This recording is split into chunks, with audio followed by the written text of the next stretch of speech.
Hello, and welcome to Friends for Life, a podcast of the Lutheran Church Missouri Synod's national mission. We're here to come alongside you as we journey through life under the cross. What does it look like to care for our neighbors in body and soul? How do we tend to our own body and soul? How can we speak up for life? And finally, how do we share the faith with the next generation? Join us as we have these conversations and learn together. We hope you'll stick around and be our friends for life.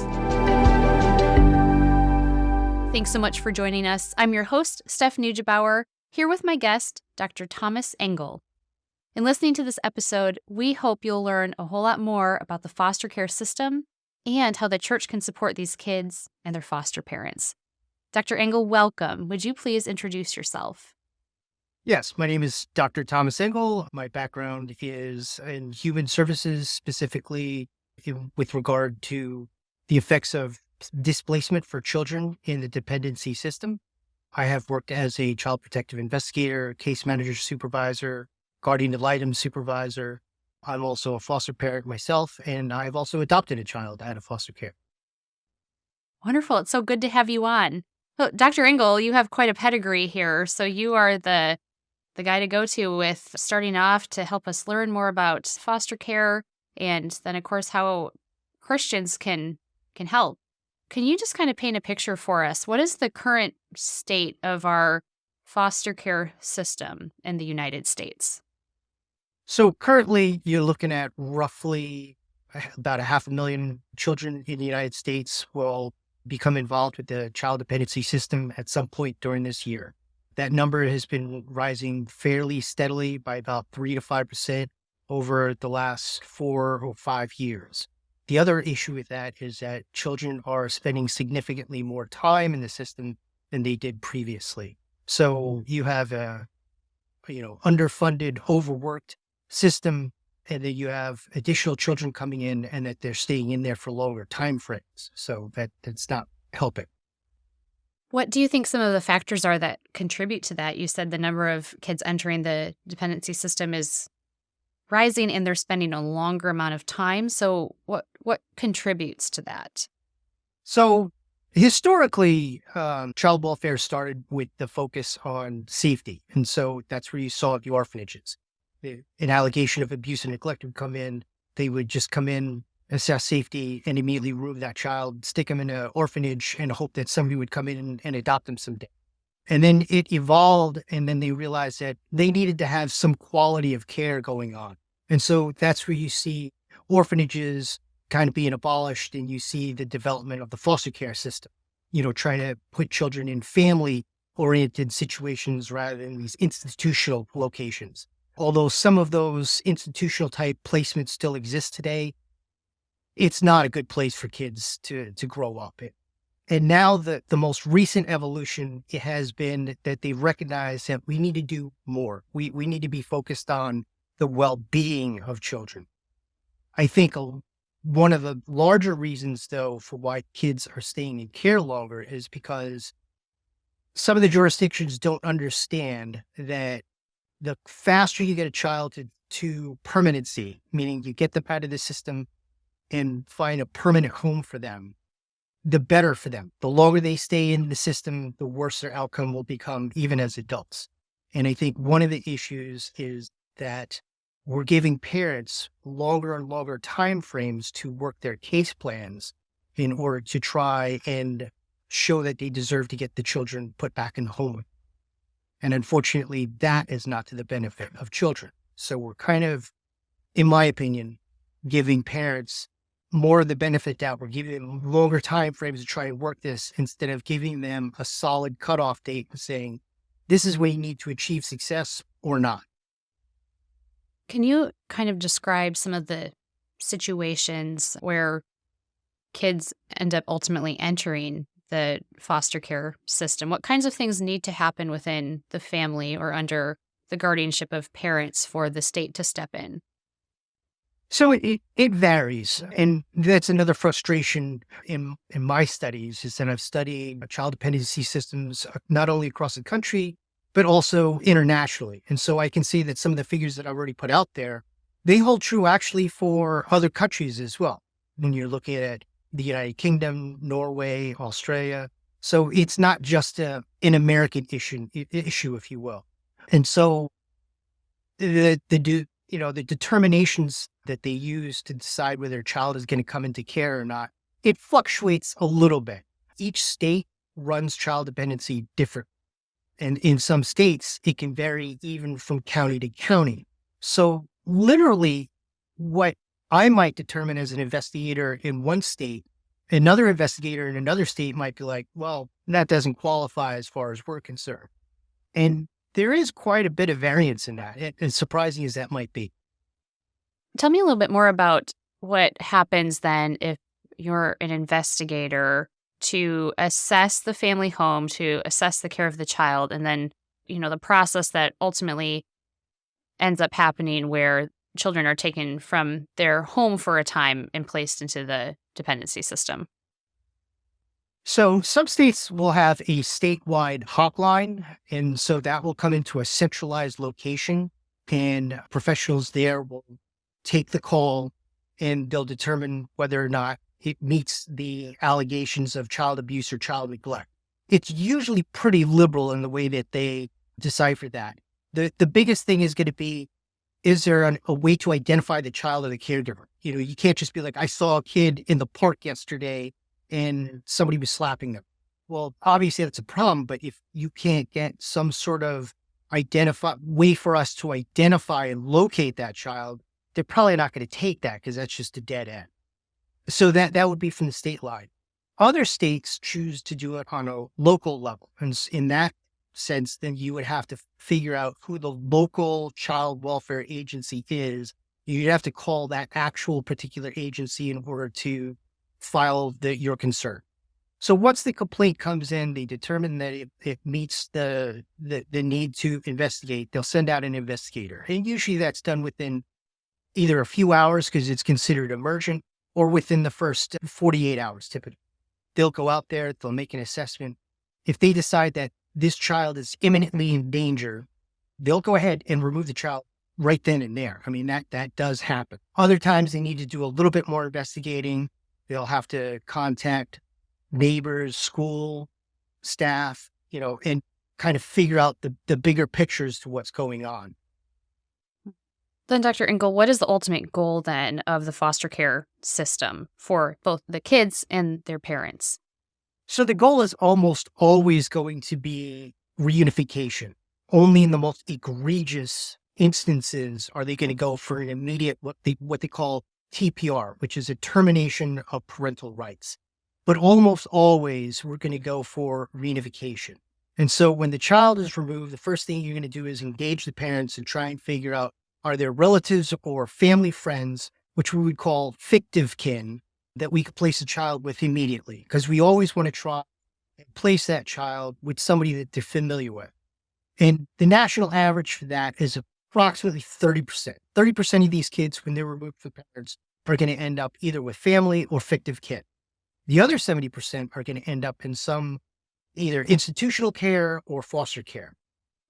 And so in the states that do child dependency better, they try to work with the parent and identify specifically what their needs are.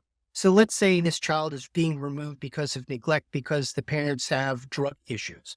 So they're going to create a case plan that is specifically designed to address their substance abuse issues. They're going to put them through treatment. Hopefully they'll put them through counseling to address the issues that led them to use substances in the first place.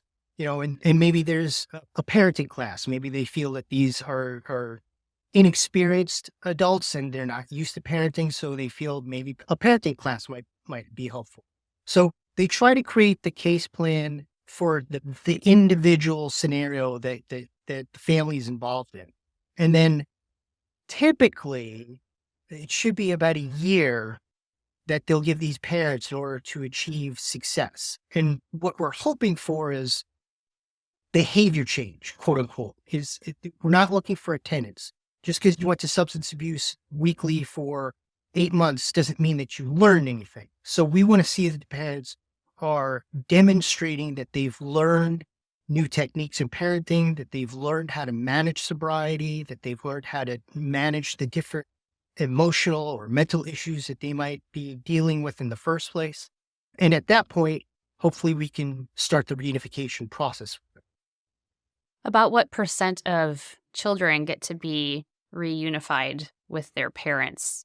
So that number is going to fluctuate pretty significantly depending on what state and what county, even like I said, sometimes. I mean, some counties are going to have a higher percentage versus other counties. Some states are going to have a higher percentage than others. It's difficult to really put a number to that. The other concern with that too is the repeat too, is reunifying a child and then having that same child come back into care. And that I will say is not uncommon. So if it's not uncommon, then potentially children could be reunified and put back into the system, reunified and then put back into the system. Is that correct? And that is, unfortunately, that is not, like I said, that's not uncommon at all.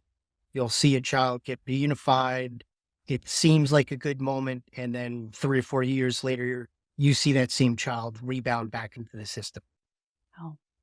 What kind of impact does that have on the kids, especially, both in the short term, so like the duration of their time in the foster system, but then also as they come into adulthood? So studies have clearly shown that children do best when they're in dependency for a year or less, and that they are supposed to achieve permanency within 1 year. Unfortunately, about 20% of the cases nationally will last anywhere between 1 to 2 years. 22% of those cases will last anywhere from 2 to 4 years. And then you have about 15% that are going to last past 5 years. And that's egregious in my opinion. You're just damaging children irreparably at that point. And when you think about it, a childhood is really gone. I mean, by the time you reach about even sometimes as early as 14 or 15, really, right? Because they're already starting to be so affected by the things that they have seen and experienced at that point that we're robbing them of their childhood. If you've got a child that we brought into care at, say, 5 years old, and it takes us 7 years to get that child out, that child effectively has no childhood anymore. We have eaten that time up, if you will. And that bothers me when I see systems that do not take an urgency to this. I like to say children don't come with pause buttons. It's something that I've said a lot because it's true. To us as adults, we'll say, oh, we need to continue this case. And everybody just says, oh, okay, we just need to continue it for 3 months. But to me, it's that 3 months to a child is an eternity. And unfortunately, the vast majority of the judicial systems that are operating in the United States, they don't seem to comprehend this. And they just simply write it off as, well, that's just the way the system works. And in my opinion, that should never be the excuse. We need to change the way that we are doing things as adults and as professionals and put the focus and emphasis on getting these children the care that they need and getting them out of the system as fast as we possibly can appropriately. And then into adulthood, what kind of statistics have proven to be true in terms of later substance abuse for children that were within the foster system, teenage pregnancies, assuming, but perhaps I shouldn't, that becomes just kind of a vicious cycle of brokenness? It does. You're absolutely correct. And so one of the problems that we run into is that when a child achieves the age of 18, they're now an adult. Like, let's say they're still in the system to the point where we have not been able to reunify them with a parent. We also have not found a foster parent or any other caregiver or family member who's willing to adopt them or assume the title of guardian for them. What ends up happening is this is called aging out of foster care. The statistics for a child who ages out of foster care is absolutely harrowing. So 60% of the males who age out are going to end up in the criminal justice system by the time they're 21. 70% of the females will have had a child, and that child will also be in the child dependency system by the time that former foster child is now 21 years old. About 70% of them are going to experience homelessness at some point.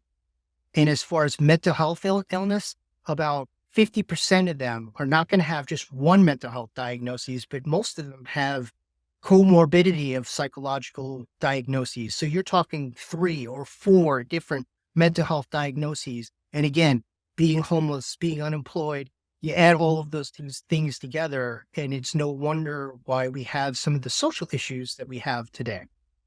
So what I'm hearing you say is that we don't have a kid problem. We have an adult problem, and it's the responsibility of the adults to be taking care of children and to give children a healthy, reliable childhood experience.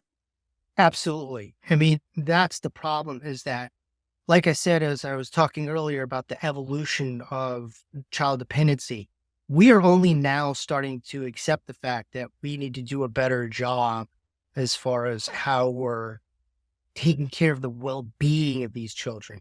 And when you look across this country at child dependency, we know statistically that anywhere between 40 to 80%, again, that varies quite a bit, but at least 40% of these children are going to have mental health issues, meaning they need counseling or psychiatric care of some form. They are 5 times more likely to be diagnosed with depression than children in the general population. They are 4 times more likely to be diagnosed with ADHD, and they're 10 times more likely to be diagnosed as bipolar. Significant numbers. And yet, not a single child dependency system in this country has psychological or counseling services on retainer. So it falls upon the individual case manager. And I have done this myself. I've literally made 19 phone calls looking for services for this one child that I had. I couldn't find a provider because either they weren't taking new clients, they didn't accept Medicaid, whatever. The excuses went on and on. And to me, that's unconscionable that we know that these children have these issues, but yet we're not properly prepared. It's as if you called a plumber to come to your house and the plumber showed up and then said, "Oh, I got to go back out. I don't have any wrenches." You would fire that plumber on the spot because you'd be like, how are you not prepared to do the job that I called you for? I don't understand how we know a significant portion of these children are going to have mental health issues that need to be addressed, and yet we're not prepared and we're not making the proper plans to provide that kind of care for them. So what I see here is an opportunity that's multifaceted for the church. How can the church, specifically local congregations and their congregation members, how can we be involved? How can we care for these kids, the other parents who so desperately need us? And then also, how can the church care for foster parents who are bringing these children into their homes? So we at Highland at Hope Lutheran at Highland here, we have piloted a program. We're calling it the Congregational Foster Family Support Ministry. Basically what it is we have identified 2 foster families within our congregation that were willing to take in a foster child. The congregation has stepped up and agreed to support these families, and they have with exuberance. It's been phenomenal. People are cooking meals and bringing them for the foster families. They're providing some funds to help out with car seats and diapers and things of like that nature. Because as a foster parent, you get a stipend, but it doesn't cover all of the costs. Providing some babysitting, if you will, some daycare, if you will, just kind of offering a break for these foster parents. And really, any congregation can come up with their own ideas as far as what that individual foster family might need that would be helpful to them. My biggest focus is making sure that we're not funding this ministry, but we're participating in it. And our congregation has done a phenomenal job with that. It's not just a matter of throwing money at it with a GoFundMe attitude, if you will, but actually participating and seeing these children, and on the flip side, the foster families making these children available to the congregation so that they can see them and they can interact with them and see the growth that's occurring for these foster children, and really making it personal. so that everybody can feel like they're legitimately a part of this effort to do God's work, really. So just like it would take a village to raise a child within a traditional household setting, it also takes a village, the church, to raise children or to support children throughout the foster system. Yes. So foster parents nationally have about a 40% annual turnover rate because Oh. they don't last very long. Because a lot of these systems, it takes time for them to put these services in place for them, right? I mean, it's not just a simple matter of picking a child up and dropping them off at the house and everything is great. You're changing the entire milieu for this child, right? So some of these children will show up with literally nothing but the clothes in their back. So they're going to need a toothbrush. They're going to need toothpicks. They're going to need clothes, diapers, toys, like the whole gambit of that. They may need, they'll probably need a car seat if they're young enough. Daycare. A lot of foster parents can't afford to stay at home with this child all day long. So they rely on daycare to help out. And it might take a month for child services in order to them to set that up for the foster parent. By having the congregation surrounding you and helping you, then we can act creative, whether it is just funding it and saying, hey, we're going to foot the bill and get this child daycare set up until the state gets everything in place and can set it up that way. Or maybe they're, members of the congregation who have that time and ability to step in and help out at least temporarily. But it's those little things that for another foster family would be a deal breaker and they're just going to displace this child. If we can serve together as a community, maybe we can help save that placement and provide that support that the foster family needs and get them through those hard points.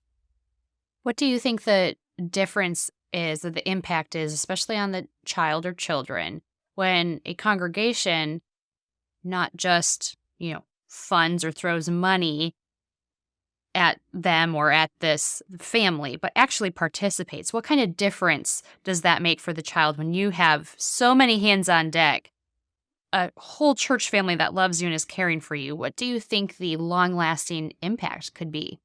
Numerous studies have shown that the impact upon a child as far as the quality of care that they get in foster care. And the number one way that it was described in most of the studies was how much the child felt accepted and part of the family. To that degree, that has a significant impact on how they're going to do for the rest of their lives. And even the ones who, let's say their outcome is not the best, it's not what we would hope for them, even in those scenarios, in speaking in these studies, even those future adults, those former foster children, they've acknowledged that they still remember those times and it still has some impact on them. So even in those scenarios where, because not every placement's going to work out. I mean, I realize that, you're talking about a child that's damaged, literally their brain. And I've seen the scans on these children. Their brains do not develop as a typical child's brain would develop. They literally lose the ability to make sound, logical, executive decisions because they're so overstimulated in the fight or flight response that they become highly emotional and they lose that capability of making cogent decisions. And so you'll look at a child and you'll say, why in the world did you do that? Like, you're going to get in trouble for that.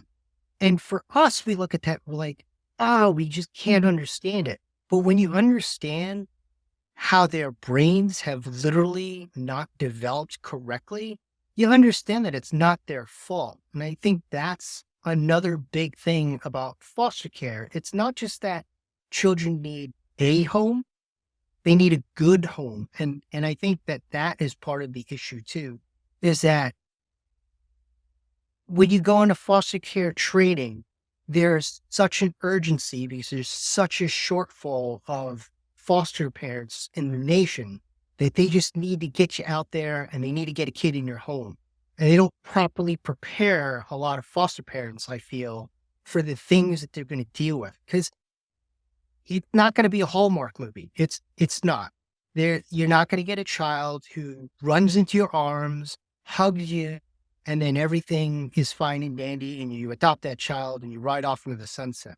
The reality is these children have experienced unthinkable, unspeakable acts. I mean, I've seen a lot of things in my time, and it is horrifying to understand some of the experiences that these children have gone through.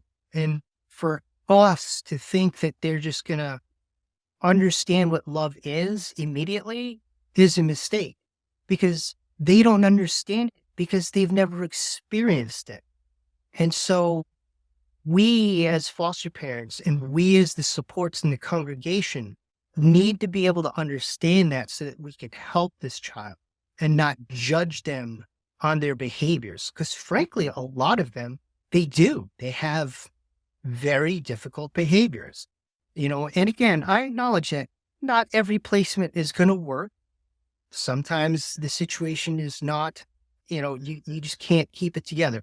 But at the same time, we need to make sure that we're not displacing children based on somebody throwing a fit or somebody refusing to eat their peas at dinner. Like, we have to understand that there's going to be a process to work through to help these children heal and learn how to trust. How did you then, with the help of the rest of your congregation, how were you able to kind of pitch this idea to your church? And how were you able to kind of convince or come alongside these two families at Hope to, recognize that they, are in a great position to bring, children into their home? Not everybody has a Dr. Engel in their church, So how do other churches do that?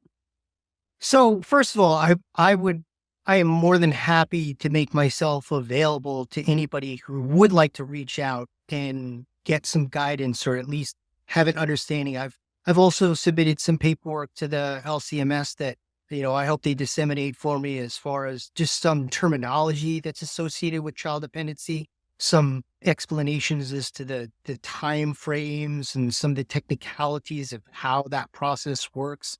There are, complicated terms like ICPC and, ICMA and things like that people aren't going to understand. And I'm more than happy to go ahead and respond to anybody who wants to reach out if they have concerns or they would like some advice as to, what to expect.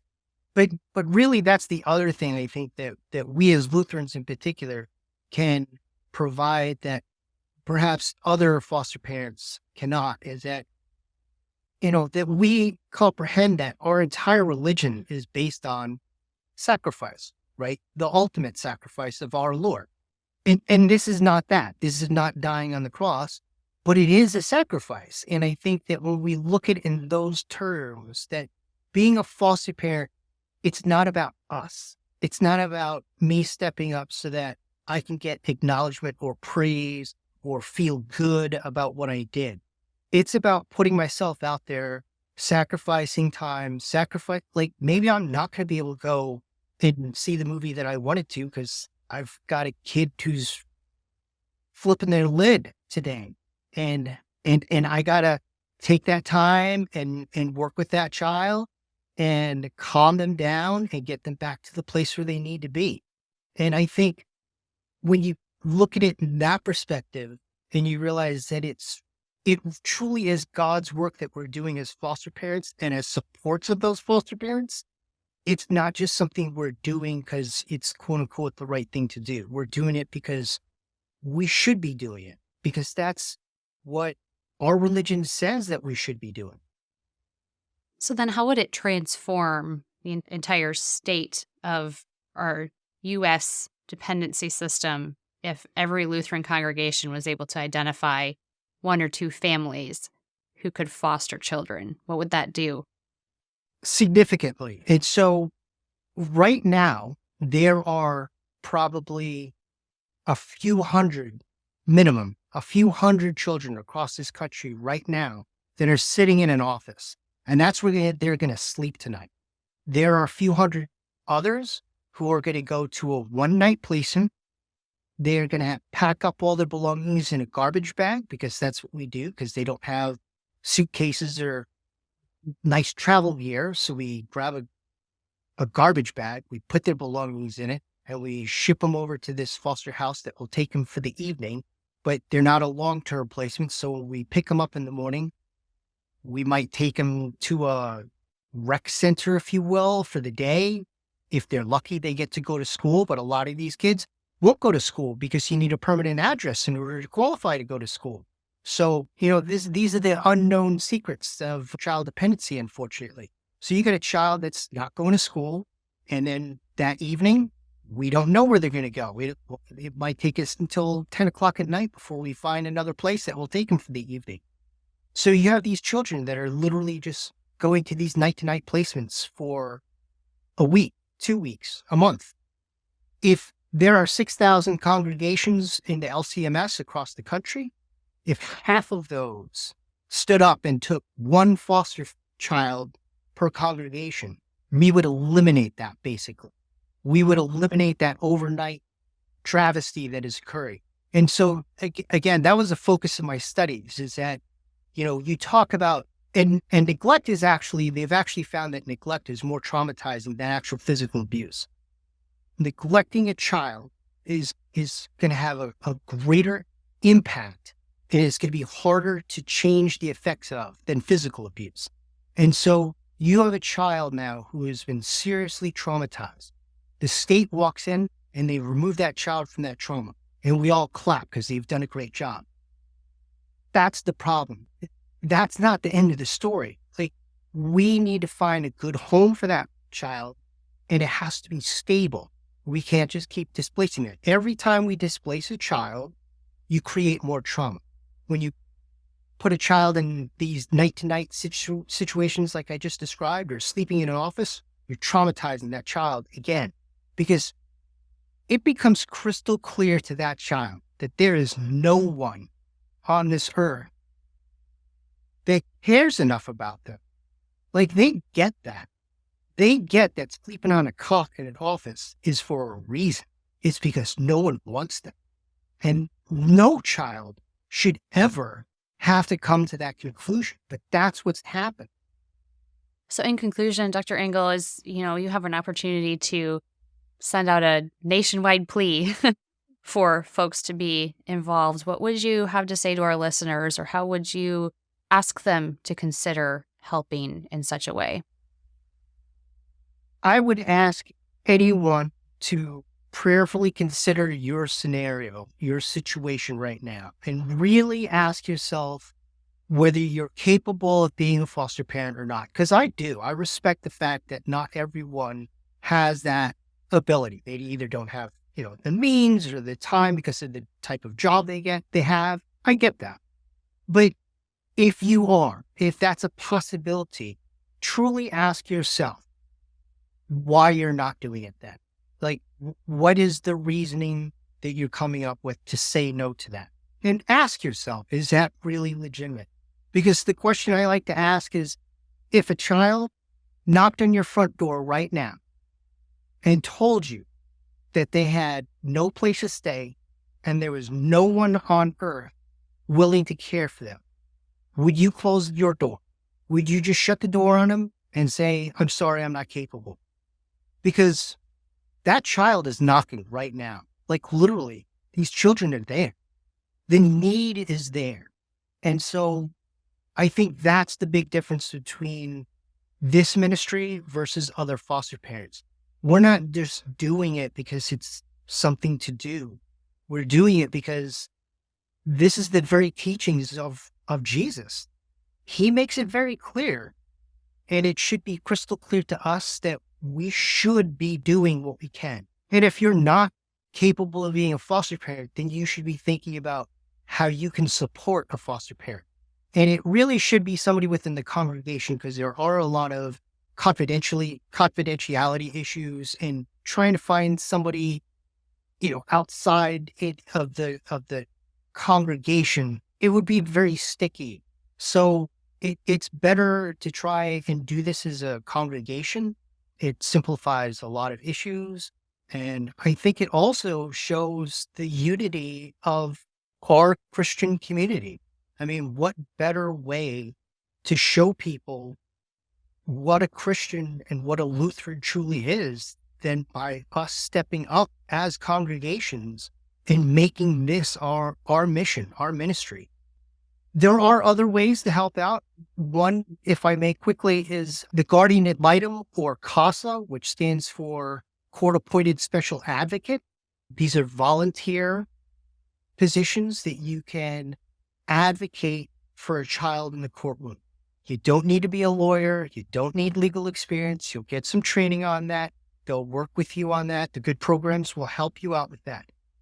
But another thing that people don't realize is that when these children go into court, there's literally not one single person who is dedicated to the best interest of that child. The judge is making decisions based on the law. The state attorney is representing state statutes and making sure that state issues are being addressed and that there are, certain check boxes are being checked off. Case manager literally has an obligation to both parents and children. So it's kind of mixed there. So if mom wants to be reunified and the child is not doing well, who does the case manager side with? And it really creates conflicting issues. Both parents have attorneys. That child literally has no one in that courtroom that is standing only for them. And as a guardian ad litem or a court-appointed special advocate, you literally can be that person who will stand in that courtroom and tell the judge your recommendations without any obligation to anybody else. You literally stand there and say, Your Honor, I disagree. I think this placement is in the best interest of this child. And you talk about the investigation that you've done and the people you've talked to, and you make that recommendation. I've done it myself. And it is empowering because you are literally putting the child first, because no one else in that courtroom is doing that. They all have other obligations, other people that they have to satisfy. So that is also an impactful way that Lutherans could help out and try and do the best for these children as possible. And just if I can sum it up, that Christians, the church, Lutherans specifically, we don't have an option to not show mercy. It's the command of our Lord. And so there's no lack of need for mercy when we look about, and especially with these children. And again, it's our responsibility as adults to care for children, not the other way around. And so we really should always be looking, whether it's our own biological children or children of others, how can we care for them? How can we protect them? That's one of our jobs as adults. So thank you so much, Dr. Engel, for coming on, for sharing with us so that we could, have this picture painted of really what kind of is going on. A lot of times we have issues that are unseen, so they kind of stay out of mind. And it's important for us to put this in front of people, including myself, so that we realize this work is needed and it's very impactful. Thank you for your time. Thank you for having me. And thank you so much for our listeners for tuning in. If you liked what you heard, please leave us a review and don't forget to click the follow or subscribe button so you don't miss out on upcoming episodes. You can find us on Facebook and Instagram at LCMS Life. And finally, listeners, we want to hear from you. Do you have an idea about a guest you'd like to hear from or a topic you want talked about? Email us at friendsforlife@lcms.org. We want to hear from you about what you want to hear about when it comes to issues of life. Thanks for joining us. Friends for Life is a podcast that discusses the life God has given and the people He has called you to serve, right where you are in God's mission.